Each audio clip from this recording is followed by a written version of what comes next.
Salut, c'est toujours moi, Chris Ibama. Comme vous me connaissez très bien, ceux qui ne me connaissent pas, pour votre information, je suis Chris Ibama, formateur en plusieurs filières. À la fois passée, j'étais avec vous avec le cours de la langue anglaise et on a fait avec vous la dissertation. Aujourd'hui, nous allons faire encore avec vous les cours de l'efficacité professionnelle. Surtout vous qui avez déjà du boulot, vous qui espérez avoir du boulot, je partage un cours vraiment important pour vous. La fois passée, ou soit la fois dernière, on avait déjà commencé avec les introductions, on a donné quelques parties essentielles qui nous a vraiment aidé, qui a impacté la vie de certaines personnes. Et voilà, aujourd'hui, c'est toujours la continuité. On est en train de continuer à poursuivre et à suivre notre cours d'efficacité professionnelle. Alors, à la fois dernière, on a eu les introductions, on s'était limité avec l'importance de l'efficacité professionnelle. À titre de rappel, je vais dire l'efficacité professionnelle, on avait dit il y avait comme importance, et on a dit l'efficacité professionnelle est importante parce qu'elle permet à une personne de produire des bons résultats. Je dis l'efficacité professionnelle est importante parce qu'elle permet à une personne, ou soit elle permet à un homme de produire des bons résultats avec organisation, rigueur et intelligence, en gérant bien son temps et son énergie. Je reprends, je dis, l'efficacité professionnelle est importante parce qu'elle permet à une personne de produire des bons résultats avec organisation, rigueur et intelligence tout en gérant bien son temps et son énergie. On avait dit, elle vise à, premièrement, ça c'est l'importance, je dis, premièrement, elle vise à répondre aux attentes de l'employeur ou de l'entreprise. Donc notre cours de l'efficacité professionnelle, premièrement, ça répond aux attentes des employeurs ou de l'entreprise. Deuxièmement, c'est gagner, ça nous permet de bien vouloir gagner en crédibilité et en autonomie. Savoir comment avoir la crédibilité et en autonomie. Donc, comment avoir la puissance au sein d'une entreprise quelconque. Ça nous permet de bien vouloir réduire les stress liés à la désorganisation. Donc, ça réduit les stress liés à la désorganisation. Donc, notre cours de l'efficacité professionnelle, dès lors que vous allez suivre ça avec attention, ça va vous permettre, vous qui nous suivez, à bien vouloir réduire les stress liés à la désorganisation. Vous êtes DRH quelque part, on vous donne des tâches à gérer, tu n'arrives pas, tu es désordre, tu ne sais pas comment organiser, comment faire des ressources, comment faire des structures organisationnelles, des structures de recrutement et tout qu'on sort, des structures de sécurité, donc tu n'arrives pas. Raison pour laquelle ces cours est vraiment important, ça va beaucoup nous aider à savoir comment gérer avec organisation et comment réduire les stress liés à la désorganisation en milieu de travail. Alors on a dit, ça favorise la progression des carrières, donc ça va favoriser notre progression des carrières. Nous qui sommes là en train de travailler, donc dès lors que nous allons bien suivre ces cours, ça va permettre, ça va favoriser notre progression et notre carrière en milieu de travail. Donc là, c'est juste la récapitulation pour ceux-là qui n'étaient pas connectés. Raison pour laquelle je suis un peu plus évasive avec vous. Pourquoi? Parce qu'il y en a déjà c'est avec qui on a fait les cours là. Mais ça, c'est juste les récapitulations pour vous, les absents. Alors aujourd'hui, normalement, nous allons commencer par voir les piliers de l'efficacité professionnelle. J'ai dit les piliers de l'efficacité professionnelle parce que l'efficacité professionnelle a vraiment des piliers très importants. Des piliers très très importants. Des bonnes choses et des nouvelles choses commencent maintenant et à la place où nous sommes. On a dit l'efficacité professionnelle repose sur plusieurs piliers essentiels qui permettent à tout individu d'optimiser son temps de manière organisée et d'atteindre ses objectifs avec rigueur et sérénité, dont on peut citer. Donc là, je voulais me la citer. Je reprends, je dis, l'efficacité professionnelle repose sur plusieurs piliers essentiels qui permettent à tout individu d'optimiser son travail de manière optimisée et d'atteindre ses objectifs avec rigueur et sérénité, dont on peut citer les objectifs. Là, premièrement, nous avons la gestion du temps, c'est-à-dire la gestion du temps, c'est-à-dire priorité, délai et planification. Donc, quand on parle de la gestion du temps, premièrement, nous avons le premier pilier, je peux dire, c'est la gestion du temps. À l'efficacité professionnelle, vraiment, ce pilier est indispensable, la gestion du temps. Premièrement, de savoir d'abord la gestion du temps, c'est-à-dire les délais, la priorité et la planification. Quelles sont les priorités au milieu de l'entreprise? Quels sont les délais au milieu de l'entreprise? Et comment planifier avoir une bonne planification au sein d'une entreprise. Deuxième pilier, nous avons la communication claire. La communication claire. Je reprends, je dis la communication claire, c'est-à-dire savoir parler et écrire avec efficacité. Notre cours de l'efficacité professionnelle va nous doter du pouvoir de savoir bien se communiquer avec clarité. De communiquer avec clarité, donc c'est-à-dire oralement et écrite, de manière écrite et de manière orale. Savoir communiquer, aller dans des zones, dans des grandes entreprises, aller dans des industries différentes et puis parler, communiquer, et créer des relations, coopérer, faire pour bien vouloir, ça joue un rôle très important à la flexibilité d'une entreprise. Donc là, c'était notre troisième pilier. Et le quatrième pilier, on dit la gestion des tâches et des objectifs. Donc, ça nous donne la capacité de savoir gérer les tâches et les objectifs au sein d'une entreprise. Et l'autre, on nous a dit, l'essence, ça nous donne l'essence des responsabilités. Donc, ces cours nous donnent l'essence des responsabilités. Comment être un bon responsable au sein d'une entreprise, ou soit comment être un employeur responsable. Un employeur responsable. L'autre, ça nous donne encore l'intelligence relationnelle, c'est-à-dire travail en équipe et écoute. Intelligence relationnelle, comment créer des relations, comment vivre en relation avec les autres au sein d'une entreprise. Un milieu de travail, comment créer des relations, comment planifier, comment parler et comment écouter les autres. Parce qu'il y en a aujourd'hui dans des entreprises, il y a des gens qui n'écoutent pas. Hein. On dit fais ça, il n'écoute même pas. Donc il fait des choses de sa manière, comme il fait, c'est comme il fait. Il ne fait pas écouter les gens qui sont un peu supérieurs à lui. Donc, il y a des gens comme ça. Alors, on nous a dit les cours de l'efficacité professionnelle. Toi aussi, tu me suis peut-être, c'est ton cas. Vraiment, c'est bien de suivre ces cours parce qu'on a dit ça nous donne l'essence des responsabilités. Ça nous donne l'essence des responsabilités. Et puis, ça nous dote l'intelligence relationnelle. Comment créer des relations. Travailler en équipe avec les autres. Comment travailler avec les autres. Donc, c'est-à-dire travailler en équipe et écoute. Comment aussi écouter les autres. Parce qu'il faut aussi écouter les autres pour le développement d'une entreprise, ou soit d'un environnement propice de l'entreprise. Et l'autre, ça nous donne aussi l'attitude professionnelle. Donc, le cours de l'efficacité professionnelle, comme étant un pilier efficace, ça nous donne aussi l'attitude professionnelle, c'est-à-dire la ponctualité, le respect et les rigueurs. La ponctualité, le respect et le rigueur, c'est-à-dire être ponctuel, savoir venir à temps au niveau du boulot. Non, toi, tu viens toujours en retard. Comment travailler et à quelle heure on va finir le boulot. Non, comment parler avec les autres. Non, comment écouter les autres. Donc, ça nous donne l'attitude professionnelle. Donc, la ponctualité, respect, comment se respecter. Comment respecter les gens qui sont au sommet. Comment respecter les chefs. Comment respecter les employés. Parce qu'on ne dit pas que si tu es chef, tu vas commencer à harceler les employés, à maltraiter les employés. Non. On dit respecter. Comme on parle du respect, on dit le respect est réciproque. Si tu ne me respectes pas, je n'ai pas aussi le droit de te respecter, bien que tu sois chef. Mais il y en a aujourd'hui, tu es chef, tu veux toujours manipuler les gens. Surtout les directeurs des ressources humaines. Vraiment, calmez-vous s'il vous plaît. Calmez-vous. Je sais que c'est votre rôle, mais calmez-vous avec les employés. Parce qu'il y a toujours des regrets, des réclamations. Non, voilà les chefs. Non, il faut aussi savoir comment se calmer. Ouais, alors on a dit avec rigueur. Comment va le rigueur? Non, rigueur. Tu es là, tu dis ça, non, ne fais pas ça, ne fais pas ça, fais ça, fais ça, fais ça. Donc, c'est comme ça, les rigueurs. À cause de temps, nous allons voir maintenant les obstacles de l'efficacité professionnelle. L'efficacité professionnelle, bien qu'il y a des avantages, mais il y a aussi des obstacles. Il y a aussi des obstacles. Les obstacles, nous allons voir, on nous dit les obstacles courants de l'efficacité professionnelle. On a dit, malgré l'importance de l'efficacité professionnelle, de nombreux obstacles peuvent freiner. De nombreux obstacles peuvent freiner la performance et compromettre l'atteinte d'un objectif.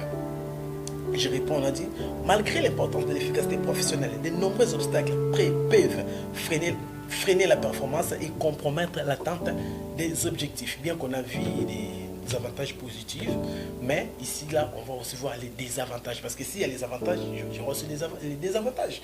Comme désavantages, je nous a dit, la procrastination. Sur la procrastination à l'efficacité professionnelle,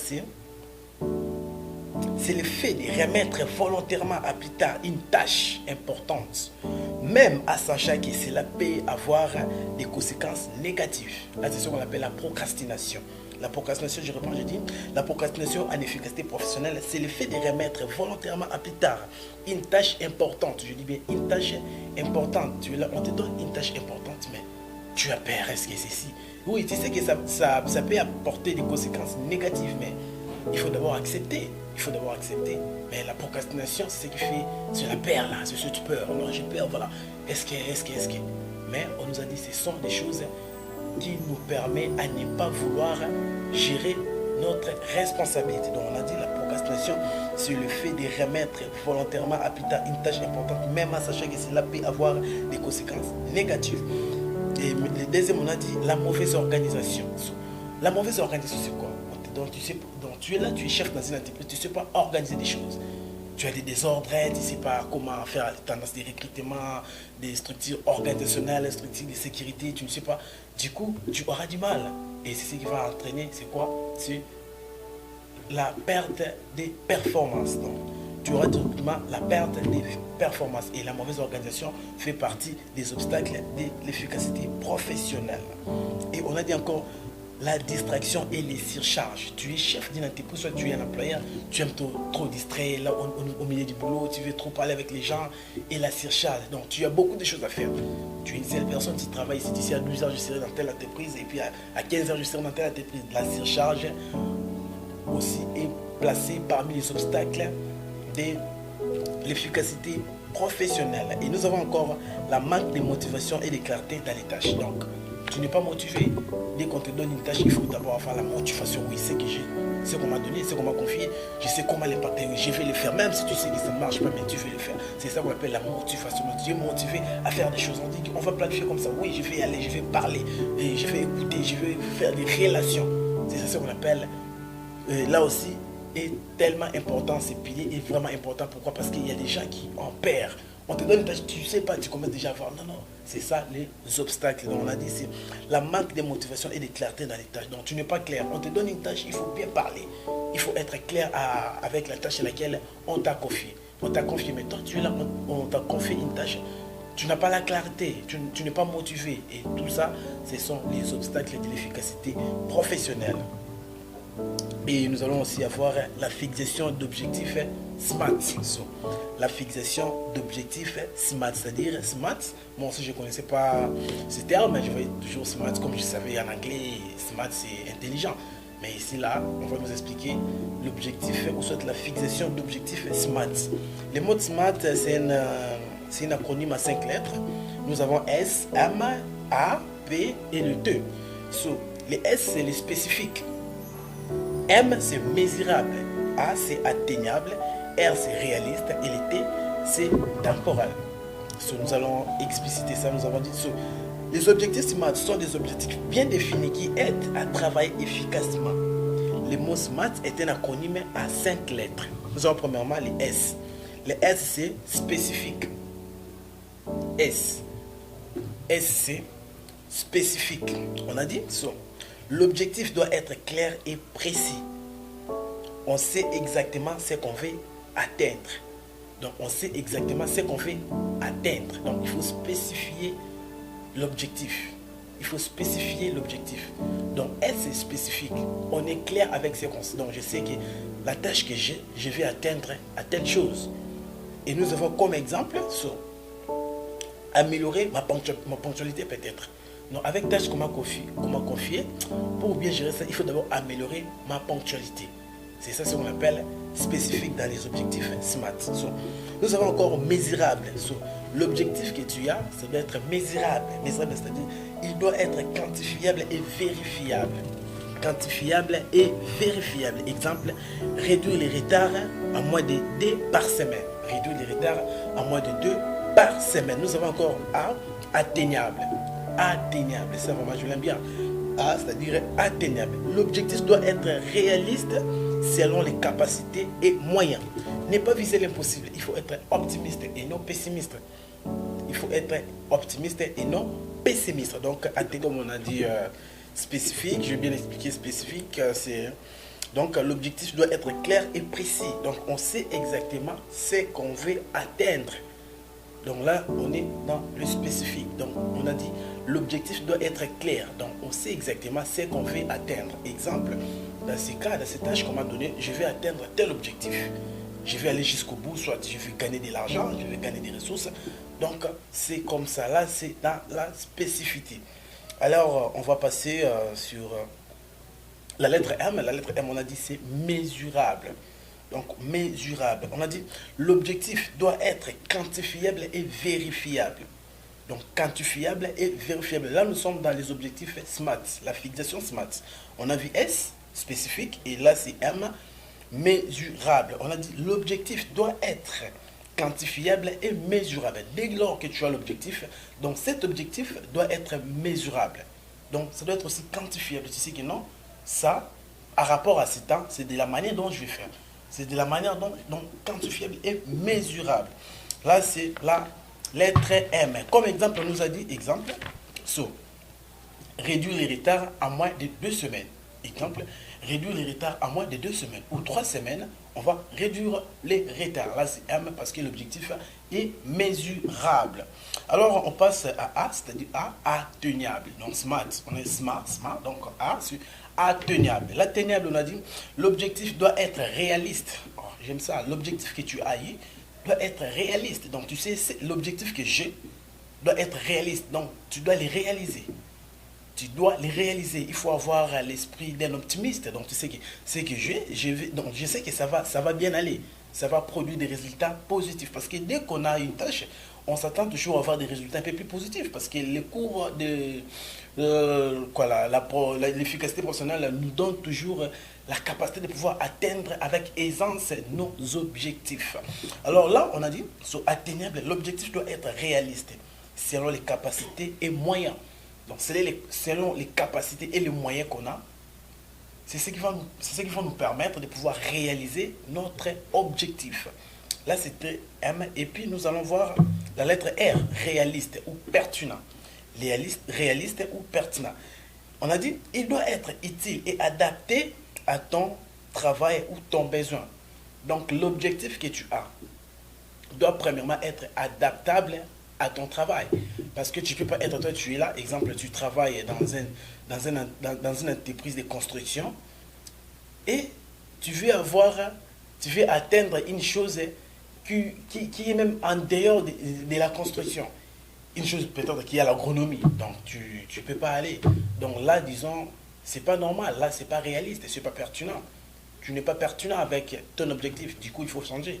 Si tu es dans une entreprise de construction, l'objectif que tu as, ça doit être réaliste et pertinent à rapport à ce que tu dois faire à ce qui concerne l'entreprise de construction. On a dit réaliste et pertinent. Il doit être utile et adapté à ton travail ou ton besoin. Donc, si tu es à l'entreprise de construction, tu dois toujours avoir des choses qu'à rapport à l'entreprise de construction pour répondre à ton besoin. Exemple, un objectif lié à ta mission ou ton poste.